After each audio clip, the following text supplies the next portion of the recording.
La palabra que se encuentra en este día en el libro Primera de Samuel, capítulo 17, que es conocida, es muy conocida porque más de alguna vez se ha predicado, más de alguna vez la he escuchado, y es donde David mata a Goliat, y esta vez quisiera poder compartirlas con ustedes, pues siempre la palabra del Señor se renueva y nos trae algo nuevo para nuestra vida, ¿cierto? Y para que nosotros podamos entender acerca de los misterios y las cosas de Dios. La palabra en este día dice que partió en el versículo 4, ¿cierto? Dice: salió entonces del campamento un filisteo paladín, el cual se llamaba Goliat de Gat, y tenía altura de 6 codos de un palmo, por palmo, y un palmo, perdón. Cuando nosotros vemos que él se para frente a los escuadrones de Israel, o sea que no eran hombres cualquiera, sino que eran hombres que habían sido preparados para la guerra.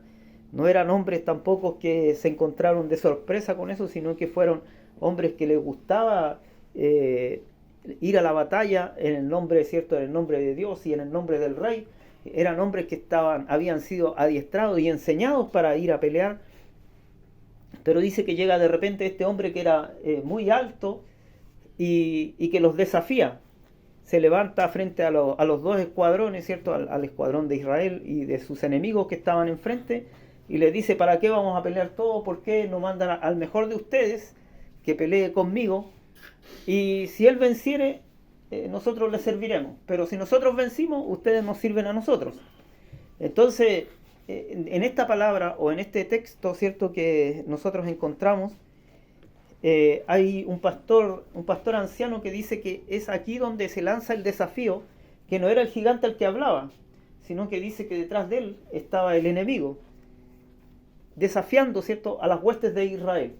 Y dice que este es el desafío que hace que después se levante Jesucristo, hombre, ¿cierto?, Dios, hombre, para enfrentarse al enemigo, ¿cierto? En este episodio, o por decirlo, en esta escena es donde se lanza el desafío, en donde el enemigo dice: hoy yo he desafiado al campamento de Israel, dadme un hombre que pelee conmigo, ¿cierto? Y entonces ahí después se levanta, en el tiempo pasan los años, y de la raíz de David, del linaje de David, se levanta, ¿cierto?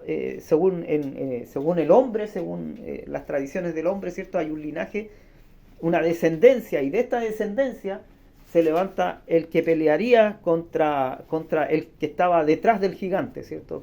Aquel que lanzó el desafío era el que se levanta después y pelea, y Dios pelea, Jesús pelea contra él en el desafío, ¿cierto? Cuando está 40 días, dice que el gigante estuvo 40 días desafiándolos. 40 días venía y se paraba frente a un ejército y les decía: mándenme uno que pelee conmigo. ¿Para qué vamos a pelear todos? Decía. Y así por 40 días, hasta que llega un muchacho, un joven, que se llamaba David. Pero a diferencia de los batallones o los escuadrones que estaban ahí, que estaban preparados para la guerra, que eran hombres hechos y derechos, por decirlo de alguna manera, como decían los antiguos, ¿cierto? Este era un joven que estaba recién creciendo, recién conociendo lo que era la vida, pero que, a diferencia de sus hermanos, él estaba encargado de cuidar las ovejas, de cuidar el rebaño. Y dice que el padre de él, Isaí, le manda provisiones para sus hijos que estaban en la guerra, y le dice: aprovecha y ve cómo están, si es que están bien de salud, ¿cierto? Como todo padre se preocupa, y entonces le hace una provisión, y David se las lleva al campo de batalla. Y entonces, mientras él va para allá, y cuando David se presenta, ve a sus hermanos y les pregunta cómo estaban, si estaban bien. Y ellos le dicen que sí. Y en ese intertanto es cuando llega el gigante y lanza el desafío otra vez. Pero a diferencia, ¿cierto?, de David, del ejército, que quedaba impávido mirando ahí diciendo: ¿qué podemos hacer con este gigante? ¿Quién se va a enfrentar a él? ¿Cierto? David reaccionó y dijo: ¿quién es este incircunciso que desafía las huestes de Israel? Del Dios de Israel, del Dios de Israel. Entonces, tenemos ahí una gran diferencia que hacía entre aquellos que quizás conocían a Dios y muchas veces habían seguido los rituales que encerraban en ese tiempo el creer en Dios, ¿cierto? O más que eso, las leyes y estatutos y todo lo que había, ellos lo conocían. Pero no había un encuentro cercano con Dios, no había el confiar en Dios, a diferencia de David, que siempre había algo en él que le mantenía unido a Dios, ¿cierto? Entonces dice que los hermanos le dicen que acaso él había ido para burlarse de ellos cuando comenzara la guerra. Y no estaba en el corazón de David aquello, sino que él va como cualquier hijo menor, obedeciendo la orden de su padre, llevando las provisiones para ellos. O sea, como cualquier papá que se preocupa de su hijo, ¿cierto? No importa las circunstancias, si él puede ayudarlo, lo va a ayudar. Entonces, en este sentido es como David llega, pero no le gusta lo que ve, sino que él en cierta forma reacciona a lo que sucede y dice, ¿y qué pasa con el que vence a este hombre? Entonces ahí le dicen que el rey había ofrecido que la casa del padre del que lo venciera iba a quedar libre de impuestos y a él se le iba a entregar una hija del rey. O sea, iba a pasar a ser parte del reino, ¿cierto? Y como parte del reino iba a poder ser también heredero al reino. Entonces todas estas cosas que suceden se van dando en algo que no está preparado, que no era predecible por ninguna parte, porque él no era parte del ejército, porque él no estaba preparado para ir a la batalla, pero cuando se conversa, ¿cierto?, con el rey, le dice, yo enfrentaré a este hombre. El rey le dice, pero tú, ¿cómo lo vas a enfrentar si tú todavía eres joven? Y él, desde su juventud, refiriéndose al gigante, ha sido preparado para la batalla. Entonces le dice, sí, pero yo, cuidando las ovejas, me he enfrentado al oso y al león. Y les he herido cuando ellos me han arrebatado uno de mis animales. Y si no lo quiere soltar, entonces yo he peleado contra ellos y quebrando su quijada, les he dado muerte. O sea, David tampoco era así como, por decirlo de alguna forma, cualquier cosa. Porque cualquiera, si usted tomaba a uno de aquel ejército y le decía, mira, anda y ve y enfréntate a ese oso, tampoco lo iban a hacer. O sea, yo creo que si a nosotros también nos dicen, tampoco. Porque enfrentarse a un oso o a un león no es cualquier cosa. Imagínese si de repente el gato le pega a uno su rasguñón y entonces imagínese un león o un oso, un zarpazo de un oso le vuela la cabeza. Entonces todas estas cosas él ya las había vivido y eso hacía la diferencia entre aquellos que estaban preparados para la guerra, pero no para enfrentar a un hombre, que su misión era enfrentarse cuerpo a cuerpo. Y la altura le daba la capacidad de poder desafiar a cualquiera, porque sabía que iba con la de ganar, ¿cierto? Entonces, cuando nosotros vemos todo esto, lo podemos interpretar de la siguiente manera. Dice que en la vida de uno, ¿cierto?, cuando uno escuchaba los mensajes antiguos, se van a levantar problemas y dificultades que van a ser representados, ¿cierto?, como aquel gigante. Y él mismo que lanza el desafío detrás de él es el que levanta muchas veces los problemas para que uno se sienta insignificante ante tan grande o desproporcionada dificultad, ¿cierto? ¿Y qué es lo que hace uno? Se paraliza, al igual que aquel ejército que estaba ahí, se paraliza. Habían dos cosas que el ejército podía hacer. Dice también la palabra que el rey Saúl, de entre el pueblo, pasaba a todos por una cabeza hacia arriba. Por lo tanto, el rey también era alto, bastante alto. No tan alto como el gigante, pero era bastante alto. Entonces, uno, podía haberse levantado al rey. Dos, podían haber tomado el desafío o no haberlo tomado y decir, no, nosotros queremos pelear contra el ejército. Pero no se hacía ninguna de las dos cosas, sino que estaban paralizados. Y muchas veces en nuestra vida nos paralizamos ante el problema, ante la dificultad, y no somos capaces de tomar una resolución porque decimos, cualquier resolución que tome voy a ir a la pérdida. Porque dentro de la ecuación que nosotros hacemos, no ponemos a Dios para que nos dé la ventaja. A diferencia del ejército, David sí tenía a Dios como prioridad en su vida. Y sabía que aunque él fuera no tan alto como los demás, ni tan fuerte como los otros, ni tanto cuerpo como aquellos soldados, sabía que ya había enfrentado cosas que eran más poderosas que él y las había vencido. Cuando toma la decisión, el rey intenta ponerle su armadura a David, pero el rey David, pero David, que todavía no era rey, pero David se pone la armadura y le dice que no puede usar esa armadura porque no estaba acostumbrado a usarla y le iba a incomodar.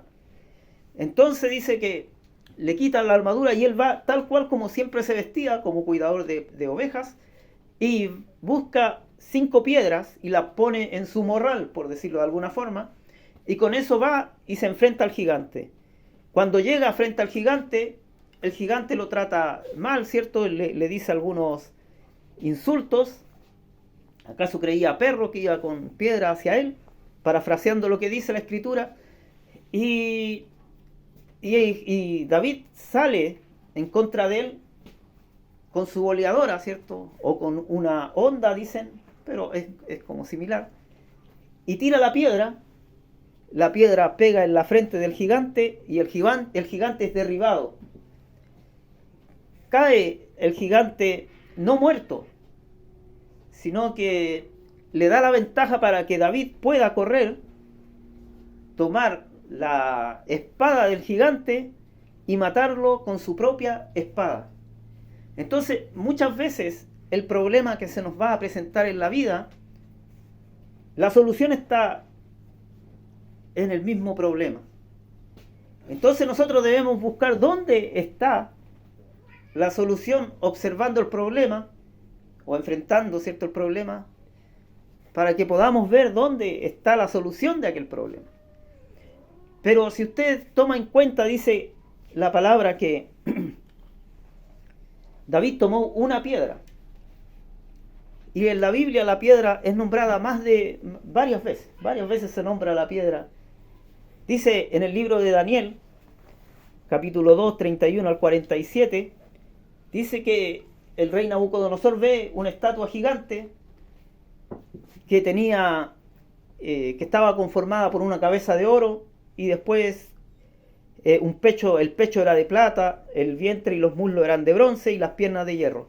Entonces dice que tiene un sueño con esta estatua que era gigante y le pregunta a Daniel. Y Daniel le dice que la estatua, la cabeza de este reino, era él. La cabeza de esta estatua era el reino de él, ¿cierto? Babilonia.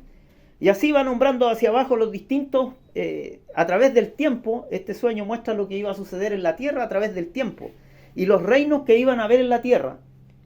Entonces dice que después de Nabucodonosor, que era el rey de Babilonia, iba a venir el rey Ciro, que iba a gobernar a través de Media y de Persia.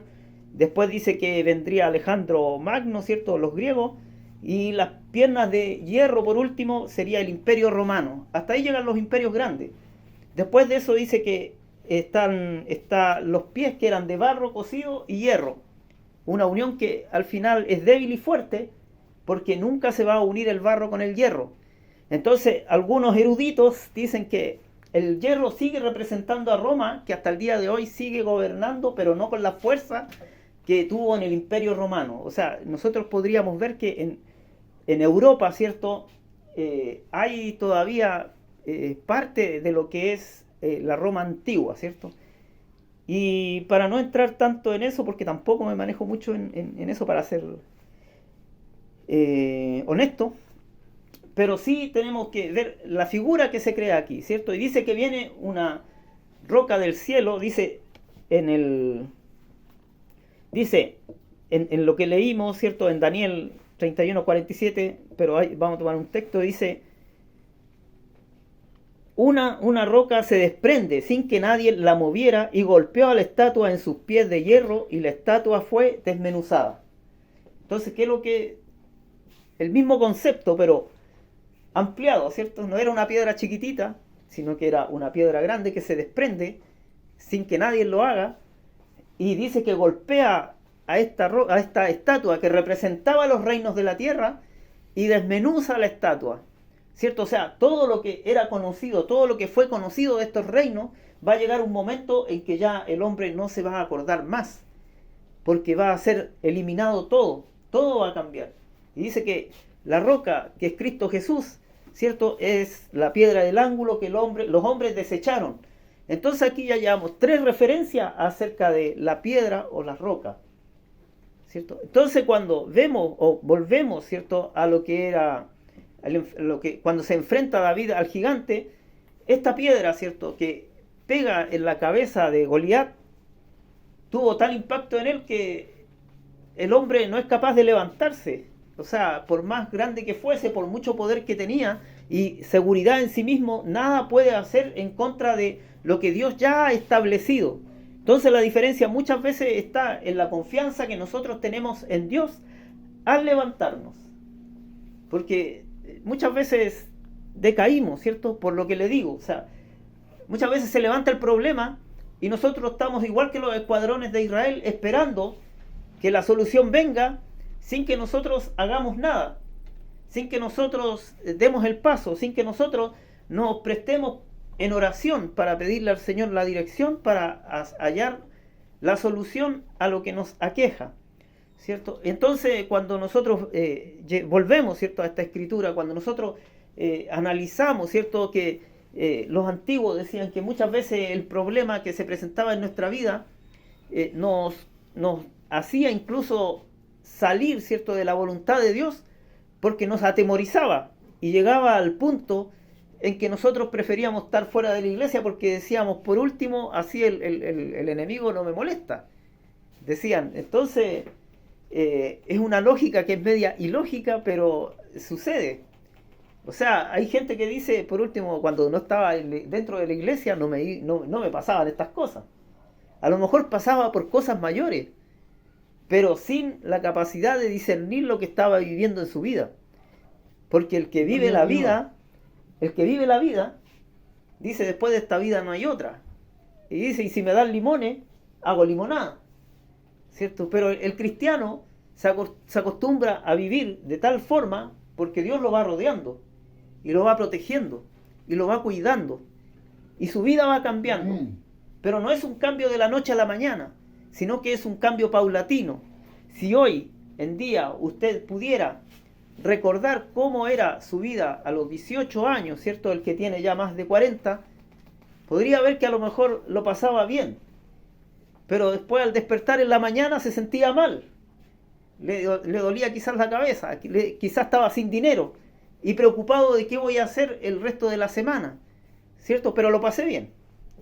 Entonces, todas estas cosas van cambiando, porque el Hijo de Dios después va siendo ordenado. Dios va ordenando, ¿cierto?, su forma de vida, va ordenando su familia, va ordenando, ¿cierto?, todas las cosas que tienen que ver con el caminar en el Evangelio. Va a tener tropiezos y dificultades, los va a tener. Pero la diferencia está, como le digo, en que en el transitar del camino, a través del tiempo, usted va a ir cambiando. Y esos cambios no son repentinos. Hay gente que cambia y tiene cambios mayores. Pero la cosa es que usted, si se ve en el tiempo, pueda ver que ha habido cambios. Ahora, si no hay cambios en su vida, entonces quiere decir que tiene que preocuparse. Porque no puede quedar sin tener cambios en su vida si Dios está en su corazón, si Dios está en su mente. Si Dios le ha tomado por hijo, entonces quiere decir que ha pasado a lo mejor dificultades, pero son para volverlo al camino, son para corregirlo, son para que usted pueda levantarse el día de mañana, pero con una nueva esperanza. A través del tiempo, uno dejó de tener sueños.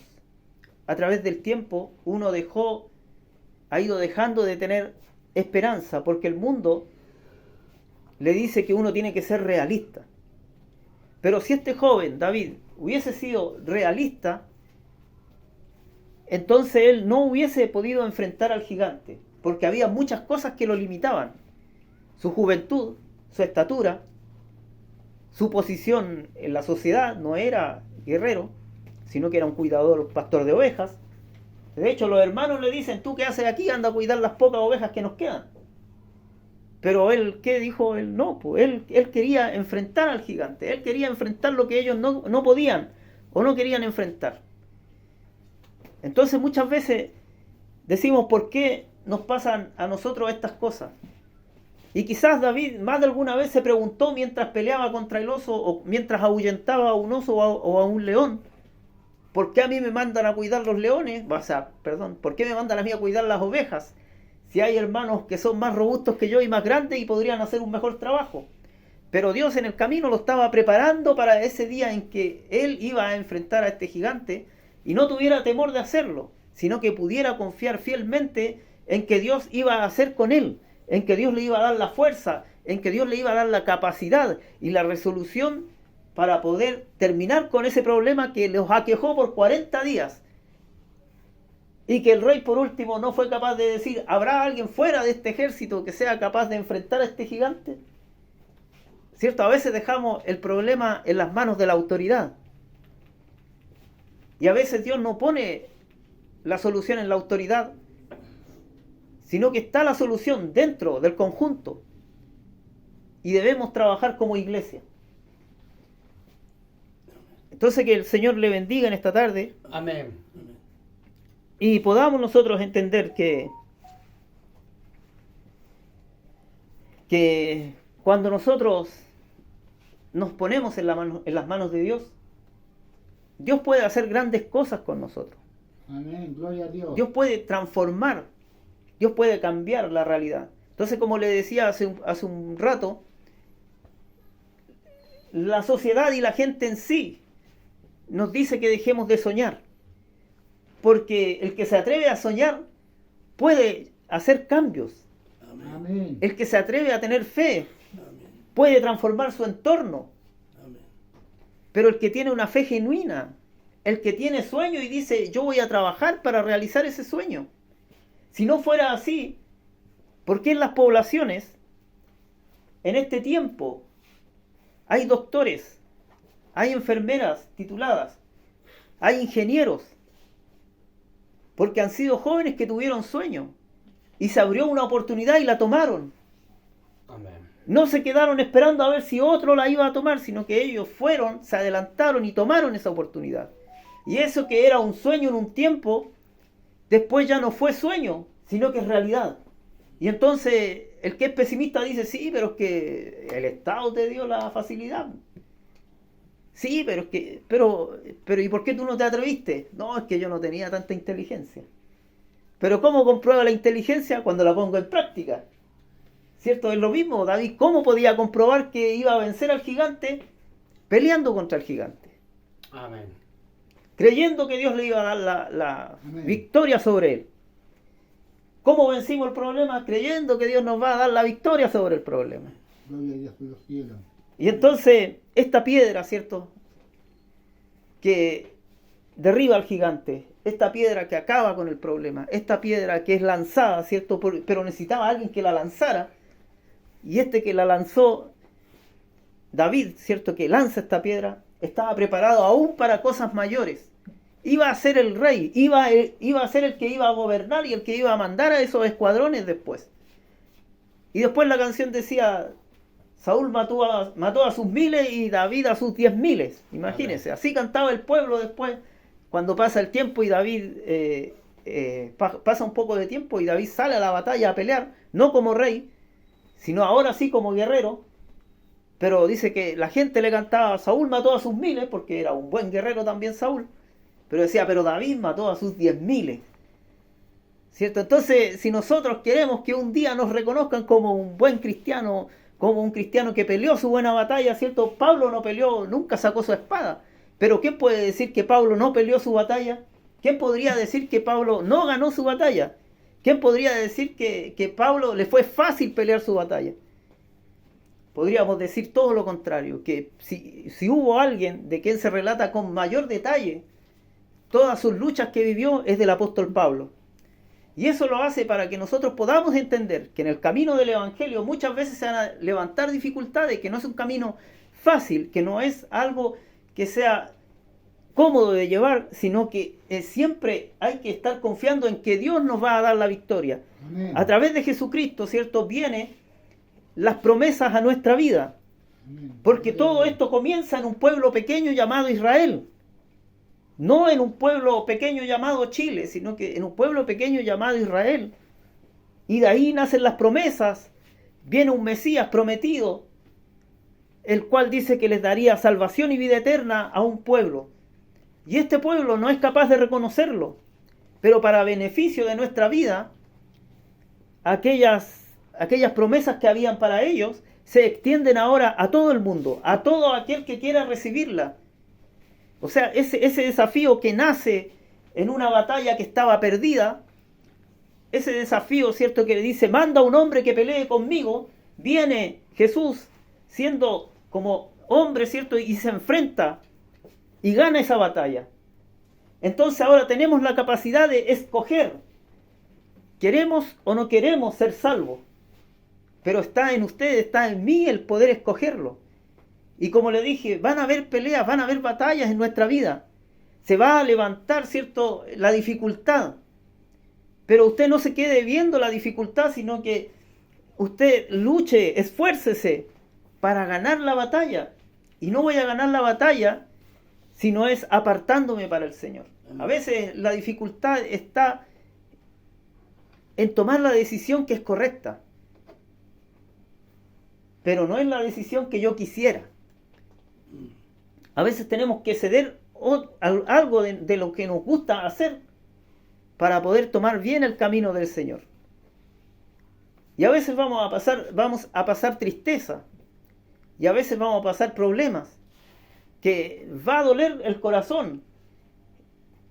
Pero ahí usted va a estar escogiendo. ¿Sigo sirviendo a Dios o me aparto? Porque no es lo mismo, ¿cierto? Cuando viene un sufrimiento a su vida, en que le duele el alma, la gente se pregunta, ¿vale la pena seguir? ¿Vale la pena continuar? Pero el apóstol Pablo, como le decía, que pasó tanto sufrimiento, ¿cierto? Que lo dieron por muerto, que lo azotaron 5 veces 39 latigazos. 5 veces 39 latigazos, imagínense, o sea, eso es terrible. A través del tiempo que él predicó, recibió muchos latigazos. Estuvo preso. Pero él dice que todo lo que ha pasado lo volvería a pasar porque lo que le esperaba era grande y maravilloso lo que había para él. Entonces, el tener esa capacidad de discernir o esa capacidad de esperar, ¿cierto?, en las promesas de Dios, es lo que a nosotros nos hace falta. Quisiéramos ser como el apóstol Pablo y llegar a tener esa estatura espiritual, pero no quisiéramos pasar por todo lo que pasó él, siendo honesto, diciendo la verdad. Amén. Entonces, en los problemas que se presentan en nuestra vida, debemos dar lo mejor de nosotros, pero no en nuestra capacidad, sino en la capacidad que Dios pueda poner en nuestras vidas. Hay algo que siempre cuento. Yo tuve una madre que fue muy luchadora. Y era el tipo que se usa aquí en Chile, que dicen, si no me la puedo, la arrastro. Y si había que trabajar 10 horas, 12 horas, 13, 14 horas, ella lo hacía. Pero ¿sabe cuándo empezó a ver la bendición de parte de Dios? Fue cuando ella se volvió a Dios. Cuando ella buscó de Dios. Cuando ella entregó su corazón a Dios. Entonces aquel esfuerzo que ella había hecho por tantos años en toda su vida, en que yo muchas veces no supe a qué hora se levantaba, ni tampoco sabía a qué hora se acostaba. Cuando ella se vuelve al Señor, porque un hijo se le enferma, entonces ella empezó a ver no solamente la gracia de Dios en su vida, sino también lo económico empezó a cambiar en su vida.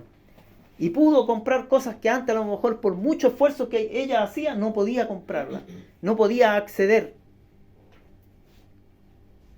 Y ella, cuando parte del escenario de esta tierra, se fue conforme. Y no quisiera hablar mucho de esto porque hay gente que no le gustan mucho los testimonios, entonces vamos a dejarlo hasta aquí. Pero ¿qué quiero decir con esto? Que a veces como hombre, como persona, somos esforzados y damos lo mejor de nosotros. Pero la diferencia es cuando nosotros nos esforzamos y ponemos al Señor de nuestra parte, no solo vamos a poder sacar adelante lo que se nos está entregando, lo que se nos está dando como tarea, sino que eso también nos va a traer recompensa a nuestra vida. Eso también va a ir cambiando nuestra vida. Entonces quisiera que en esta tarde usted se quedara con que este joven rubio, dice la palabra, porque hay gente que dice, no, el Señor no puede ser rubio, porque en ese lado eran morenos, y obviamente que sí, pero la escritura dice que David era rubio. Dice versículo 42, cuando el filisteo miró y vio a David, le tuvo en poco, porque era muchacho rubio y de hermoso parecer. Entonces, podríamos decir, ahí podríamos entrar ya en otro tema, pero quedémonos con que este muchacho que ni siquiera apariencia de peleador tenía, pudo vencer al gigante con la ayuda de Dios, con Dios de su parte. Entonces yo le invito que en esta tarde, usted también, antes de ir a la batalla, esta noche al acostarse, invite a Dios a estar de su parte. Invite a Dios a su corazón, invite a Jesucristo que sea parte de su vida. Invite al Espíritu Santo que sea quien ordene sus pasos y quien le guíe a través de este camino. Como le dije, no es un camino fácil, pero es un camino que lo va a llevar al Padre. Es un camino que lo va a llevar de vuelta a casa. A casa, y no me refiero a la casa con una casa de 4 puertas, o sea, de 4 murallas, sino me refiero a donde está el Padre esperando por sus hijos. Amén. Entonces que el Señor le bendiga en este día y ojalá esta palabra sea de bendición para su vida, y si está pasando por alguna Amén. dificultad usted, que pueda buscar la Amén. ayuda de parte de Dios, porque Dios nunca se va a olvidar de usted y siempre va a proveer de alguna parte la solución a su problema. Que el Señor le bendiga y le guarde. Amén. Gloria desde los cielos.